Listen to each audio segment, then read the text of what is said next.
So welcome back to the book of Ruth. We're in session 2 and we're dealing with getting past the Great Barrier. So where do we start this study?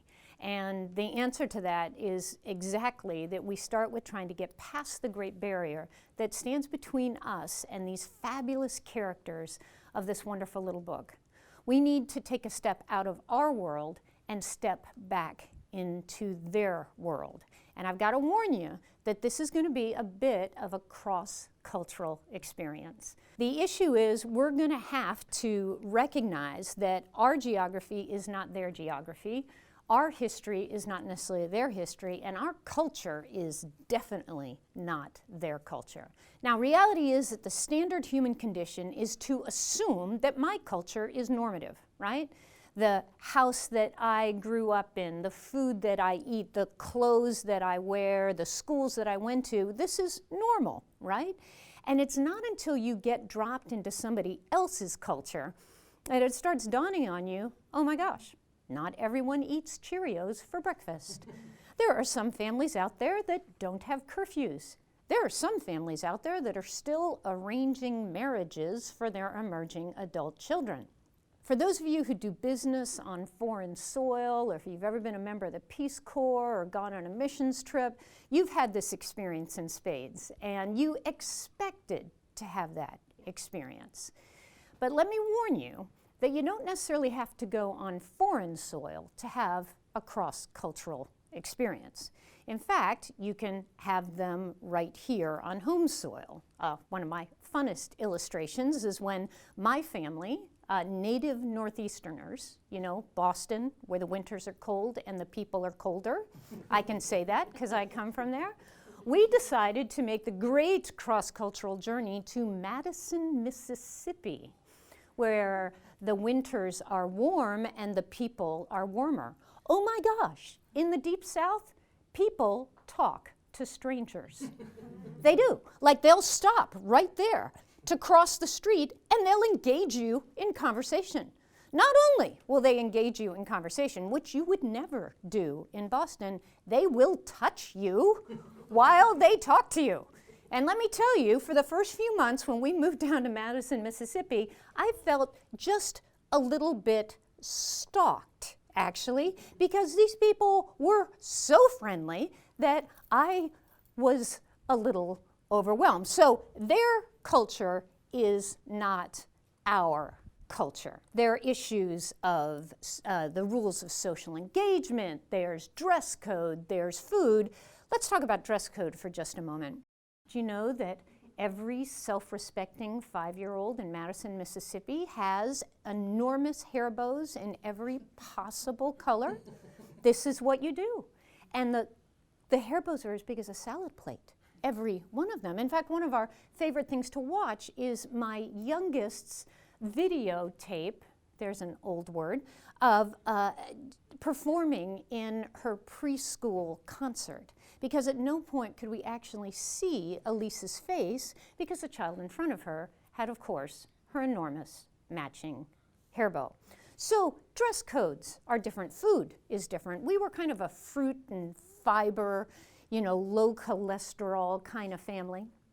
Fried catfish, fried okra, fried pickles, and boiled peanuts, and crawfish boils, and shrimp and grits. If you have never had these foods, oh, are you missing out?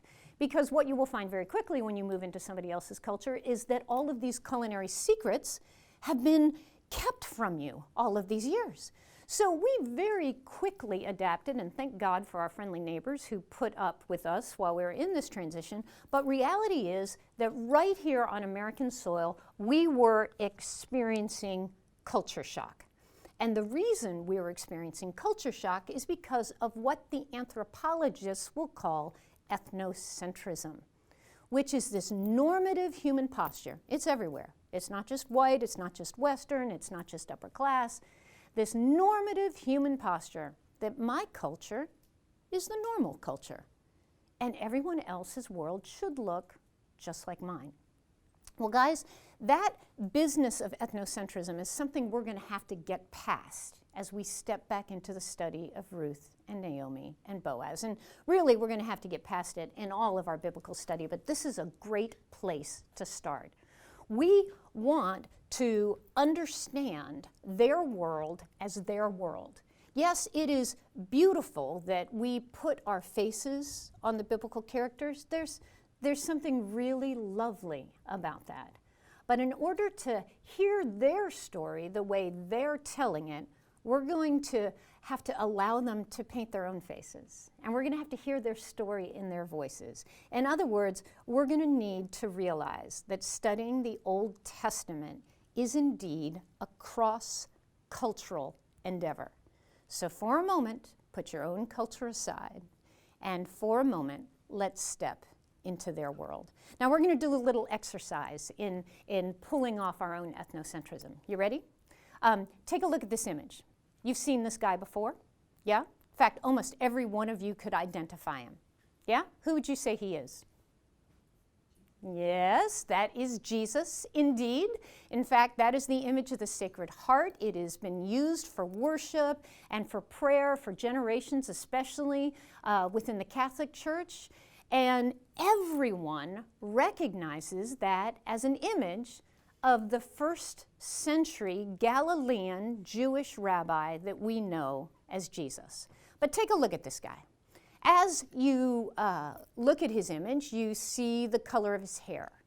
And the color of that hair, yeah, a little bit of light brown, some highlights mixed in. Take a look at the color of that skin. He is very fair-skinned enough that you might want to be thinking about a little sunblock before you step outside for your day at the pool. And the eyes, a beautiful kind of aquamarine blue. Yeah, and the palm-olive soft hands. Okay, take a look at this guy. Who would you identify him as? Same answer, same recognition. And it doesn't even matter what part of the planet you come from. You would look at that image and you would say, well, that's Jesus. But Jesus in this image has red hair. We have an Irish Jesus here. Okay, his skin, again, very fair, complected. So fair that this guy better not even collect his mail without SPF 15, okay? He's got eyes that are a bright blue, and those hands, I don't think they have ever touched a sponge, let alone a hammer. Okay, as you look at those images, you see images of a character you recognize as Jesus, but you also recognize that this character is a pale, skinny, white guy. And you know enough about the story of the Bible, and you know enough about the story of Jesus to know that he was not a pale, skinny, white guy, right? What was his ethnicity? The man's Jewish. He's Semitic. That means the color of his skin should be olive. The color of his hair should be dark, perhaps even black. His eyes, they should be brown. And after 3 years of itinerant preaching in the Galilean sun, that man should be brown. And after being trained as the apprentice of a manual laborer, a contractor, he should be buff.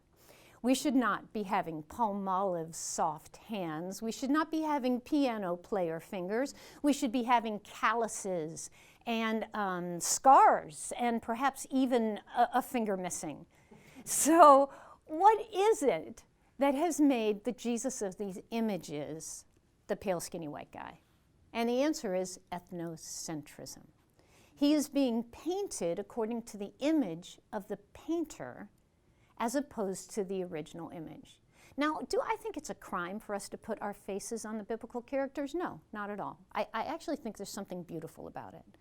But if you're truly going to understand the story of Ruth, you're going to need to do just a little better than that. And I'm going to help you with it. Let me show you some other images that I would call ethnocentric. I love this one. This one is coming from the Middle Ages. It is a picture of the disciples at the wedding at Cana of Galilee. And Johannes de Berkry is responsible for this one. Guys, that dress code would have gotten the disciples laughed out of their hometown. Not only are they seated on thrones with crowns, look at the clothing. This is so not Nazareth. Or take a look at this one. This one comes from Bright Hope Baptist Church in Philadelphia, Pennsylvania. And this image is actually an image of an African-American Jesus. And Bright Hope Church in Philadelphia, Pennsylvania is a thriving church that is putting the face of their congregation on the face of Jesus. How about this one? This comes from St. John's Episcopal, which is a church that I have ministered in several times. I love these people. In downtown Memphis. And back in the 1950s, an artist named Jean-Henri de Rosen actually visited their sanctuary and painted these beautiful murals of the biblical characters in Nordic fashion. So now we have a Viking Jesus. Notice that all of those characters are exceptionally tall, blonde, and absolutely, completely buff. So Jesus winds up blonde at his baptism, up close and personal, again, fair-skinned. This is clearly not the Jewish Jesus, but it's an ethnocentric presentation of Jesus. Here's one of my newer favorites. This one comes from the Cathedral of Cusco in Lima, Peru. And you look at that image and you recognize the characters. Okay, this is the Last Supper. That all makes sense to me. You see the disciples. But if you get up close and personal with this image, you're seeing some of the ethnocentrism built in. Because you're seeing that what they're feeding Jesus on the night of the Last Supper, their luxury item that needs to be offered to this hero of all heroes, is not the standard lamb of the Passover meal. Because, of course, this is a Passover meal, and there are rules about what you eat at Passover. And lamb is part of the rules. But these guys wanted to offer Jesus something that in their culture was extraordinary, was special. And that extraordinary little critter, if you look close at the plate, oh, that's no lamb. In fact, what you're looking at are these little guys. You're looking at guinea pigs. Okay, now in Lima, Peru, that's a delicacy. In my household, that's a pet. And in Jesus' household, that's verboten. Rabbis don't eat rodents, and they especially don't eat rodents for the Last Supper. These are fun presentations of how we tend in our ethnocentrism sometimes to lose the culture that we're trying to step into. So our job over the course of this study is to step over the line into Ruth's culture and to realize that in stepping over the line, what we're looking for is real people who lived in real places. They had their own culture, they had their own traditions, they had their own rules of social engagement that look a lot different from ours. And as we interact with the book, there are going to be incidents in this book that are going to kind of stun you because they're not part of your culture, but they are part of theirs. And one of the reasons when I teach my students, I emphasize this real people in real places is because that demonstrates the fact that these real people are engaging real faith. You see, as long as your biblical characters stay in their ivory tower, then there's no aspect of their exercise of their own faith that challenges you or me. Because they're ivory tower people. They're Superman, they're Captain America. They're perfect. Well, no, they're not. Ruth, Boaz, Naomi, real people, real places. And these are real crises that we're dealing with. Okay, so let's take our first step back into Ruth's culture. And one of the most important things you need to know about Ruth and Boaz's culture is that they actually come from a tribal society. And for most of us these days, a tribal society is something we hardly remember or perhaps have only encountered in movies. For Americans, if you were to think back to the Cherokee and the Sioux and the indigenous Americans that lived in tribal groups, okay, you're getting close. If you're from the Middle East and you're still dealing with the various constellations of the Muslim world and you're watching on the news perhaps one tribe throwing rocks at another tribe, okay, maybe you're getting close. Or if you're from certain parts of Africa, you're still dealing with the ethnic divisions of tribalism. But for most Westerners, this is pretty far away. Well, guys, tribal society is indeed what Ruth and Boaz's culture was. And what that means is that the family is the core of everything. Society is structured around the family in every expression. That means that economic opportunity and all vocational goals are actually structured by and happen through the family. That is not true for the standard Westerner. In fact, your vocation in the culture of Israel would be dictated by your father's vocation. You would have little choice in the matter.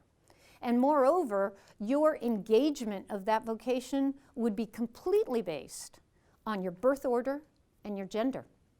This would be dictated from the moment you were born. If you're the firstborn, you are going to be your father's apprentice. You will always pull the densest workload. You will always be watched like a hawk. Your father will be all over you like white on rice from the day you utter your first word until the day you replace him as the patriarch of the clan. If you're secondborn, the load is lighter. Thirdborn, fourthborn, fifthborn, just keep moving down the line until you're David and eighthborn. Well, first of all, by the time you're eighthborn, your inheritance fit in a backpack. And on top of that, the expectations that are placed on you will be equally light. Your gender, if you are male, your world goes this way. If you are female, your world goes this way. And that is the reality of society. What your father does is what you do, unless he, in his ultimate authority in the family, decides that he needs to apprentice you off to someone else. In other words, basically sell you into another service, or perhaps enlist you in the army. That's economic opportunity. What about law? It's also enforced by the family. There are no police forces in the land of Israel. You get in trouble, it is your dad who pulls you literally on the carpet. Spare the child, spare the rod, spoil the child. This is not a metaphor in the world of Israel. If your father can't control you, then your uncles will. And if your uncles can't control you, they will call the elders of the tribe. And the elders of the tribe will call you on the carpet. And if they can't control you, according to the book of Deuteronomy, the young, incorrigible young adult male who will not work and consumes the resources of the family without giving back, the community is called to stone him. Law happens within the family. This is why nothing in Israel's society is impersonal. And so too the safety nets of the society are not impersonal either. For the unemployed, for the accused, for the widow, for the orphan, the aid that is out there all comes through the family system. That's a tribal society. What about a bureaucratic society? Well, that's you, that's me. Society is structured around the state. Economic opportunities, they come through the state. Vocationally, supposedly, you can be whatever you want to be, as long as you get enough training to get there. Law, that's going to be enforced by the state as well. So if you wind up getting pulled over by one of Kentucky's finest because you're going 75 miles an hour down Harrodsburg Road, you can be sure that he's going to ask for your documentation that demonstrates that you're an upstanding citizen of the state, isn't he? And then if you can't produce that documentation, he's going to pull out his handcuffs and he's going to throw you in the car and he's going to take you down to the police station and make you appear before a judge. And let me tell you, none of those people are going to be related to you. And that's as it should be in a bureaucratic system. Law is enforced by the state. And what about safety nets? Well, in our bureaucratic society, there are a lot of safety nets. Yeah, there's unemployment, there's disability, there's Medicaid, Medicare, there's food stamps, there's foster homes, there's orphanages. These aren't all high-functioning safety nets, but they're all safety nets that come through the state. Whereas in Ruth and Boaz's world, the only safety net was the safety net of the family. So let's take a look at how that society is actually structured. What you're looking at right now is a chart of Israelite society and how it starts with a segment that's called the Beit Av. And really, that's their word for family. Beit Av is a Hebrew phrase, and it means the household of the father. Now, Israel's society is not only tribal, Israel's society is actually patriarchal. So it's a male-oriented tribal society. Now, we're not going to emulate their culture, but we need to understand their culture. So in this society, the core unit of the society was this extended family called the father's house. Now, for you and I, typically the core unit of the family is a husband, a wife, and 2.5 kids living in the burbs, right? That's the core unit of our society, not in Israel's society.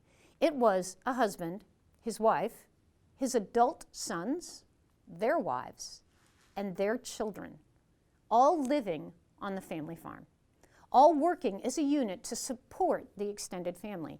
Hebrew doesn't even have a word for a family that is smaller than 3 generations, anywhere up to 20 members. Think about early farming families in the United States at the turn of the century, and how you would have the core farming couple in the main house with any underage children. The oldest would be married and have built his own house, perhaps on the back 10 acres, and he'd have his wife and a couple of toddlers. The second oldest maybe would still be in a trailer and just be married and no kids yet, and the youngest brother would still be living in the main house. That would be a picture of the Beit Av in Israel's history. That's their core piece. Now, after that core piece, when the Beit Av got too big to handle itself, it would split off. And the eldest sons of each family unit would take over their own Beit Av, father's household. That's where the word clan comes from. And typically a village in Israel's world would be about 200 people, that's all, 200, 250 people, and it would be made up of a sequence of clans. After the clan comes the tribe itself. You've heard about Israel having 12 tribes? Well, it's not a metaphor. They had 12 tribes. Yeah, they did. And each tribe had its own senior patriarch. And he was a very authoritative person. And then the 12 tribes, when they were all together, that's the nation. So this is Israel's world. And when we pick up the story of Ruth and Boaz, we're actually picking up this society before monarchy comes on the scene. So Israel is just the 12 tribes. And they're all living in their own territories under their own tribal authorities. They're all living in their little extended families, their little villages made up of clans, and they're all barely making it, which is going to become more and more important as we move through this story. So how are we going to describe Ruth and Boaz and Naomi's culture? We're going to learn 2 words, and you're going to work on this in your study guide so that this material is available to you. One of the words is patriarchal, one of them is patrilineal, and the other is patrilocal. And you can hear the word patra in all of those, because father, the oldest living male, is critical to Israel's society. Now again, we are not going to recreate this culture, because if we did, we're going to have to pick, even if we were, we're going to have to pick a phase of its development. But this is their world. We're stepping across the boundary. And in this world, the word patriarchal has to do with authority.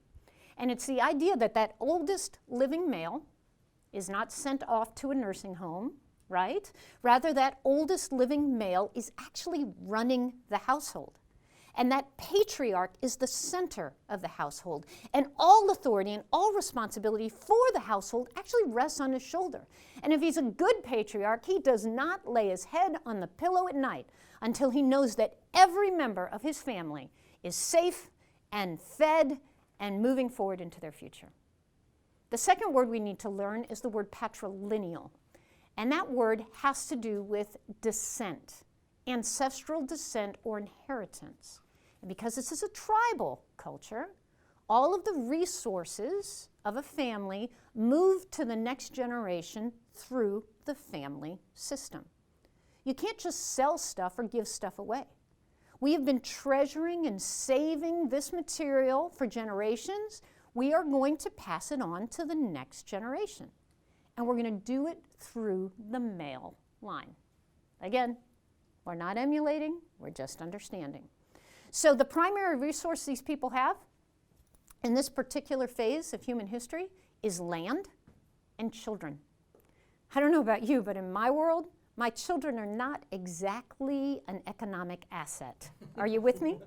Yeah, when I'm done getting these two through school, through club soccer, through orthodontics, paying for college tuition, maybe a little bit of graduate school, American Eagle jeans, Ugg boots, and all the other stuff that goes into raising these children, I'm going to be in the poorhouse.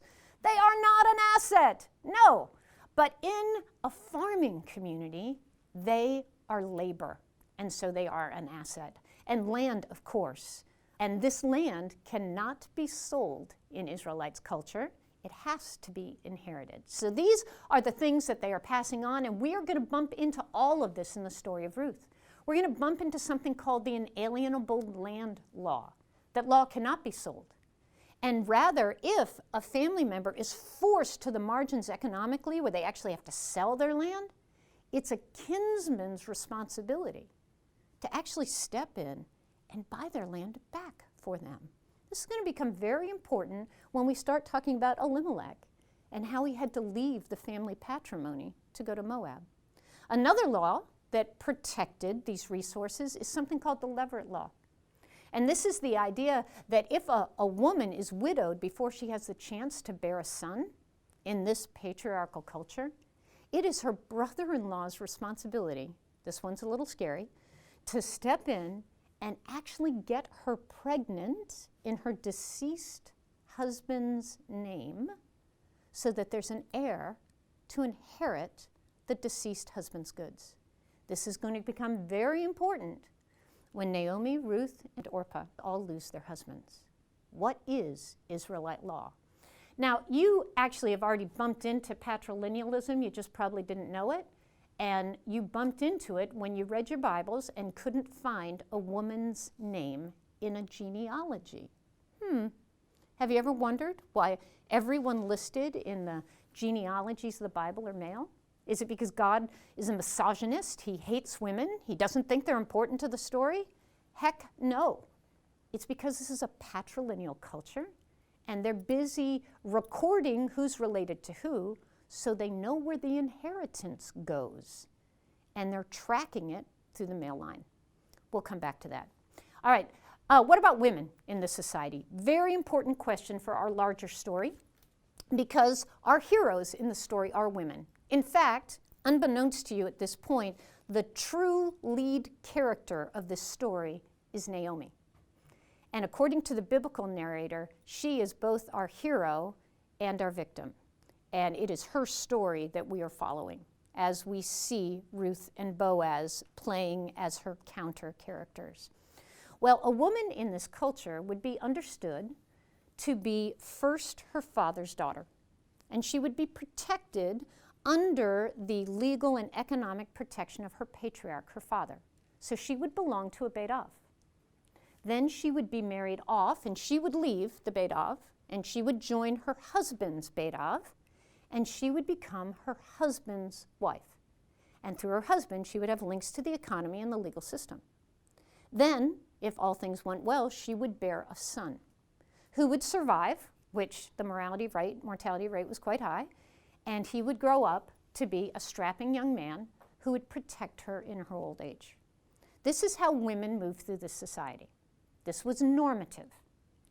This is why your Old Testament says over and over and over again, protect and defend the widow and the orphan, because the widow and the orphan are the ones that fall outside the Beit Av.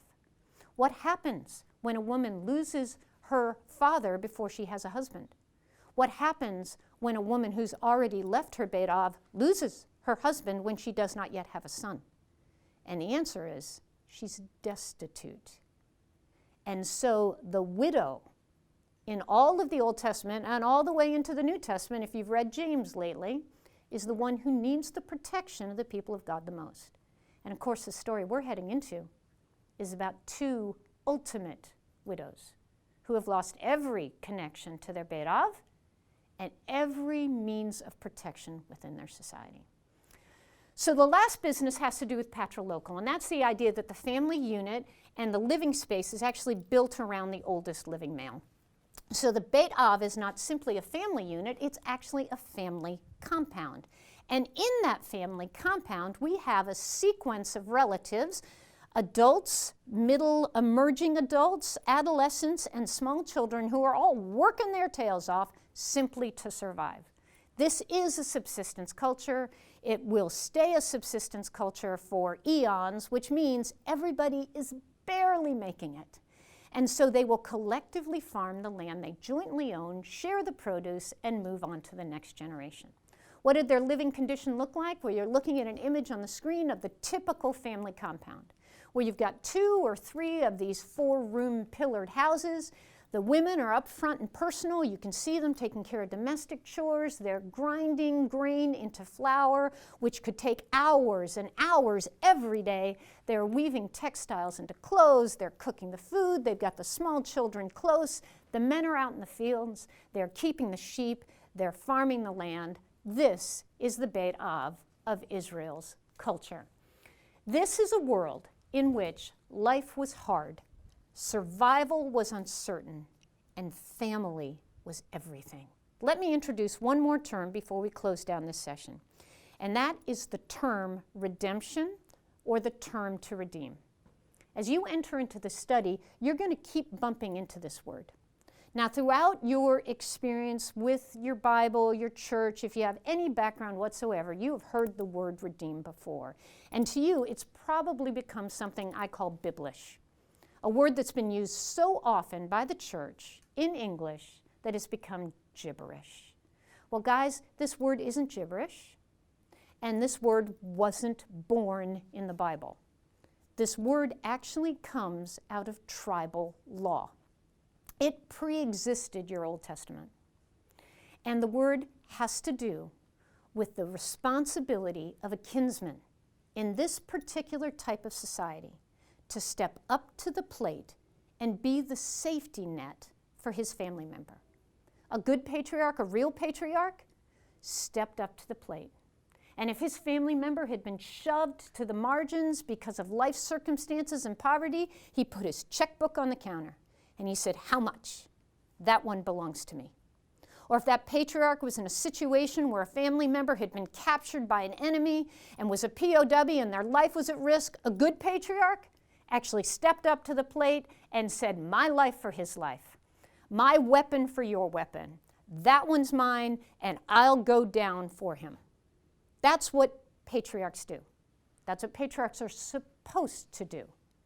And what we're going to see in the story that's about to unfold is 2 of the most voiceless, 2 of the most marginalized of Israel's society.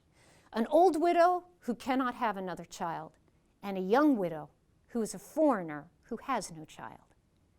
And a man who is not the closest relative, but he's a relative all the same, who is willing in the midst of their crisis to step up to the plate and to say, I'm a kinsman, and I will redeem my resources, my home, my life, for theirs. This is a story in the book of Ruth about redemption.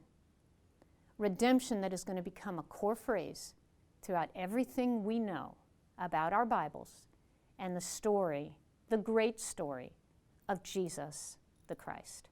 Launch question for this session. Turn to the person next to you and report to them one thing you learned about Israelite culture that rocked your world.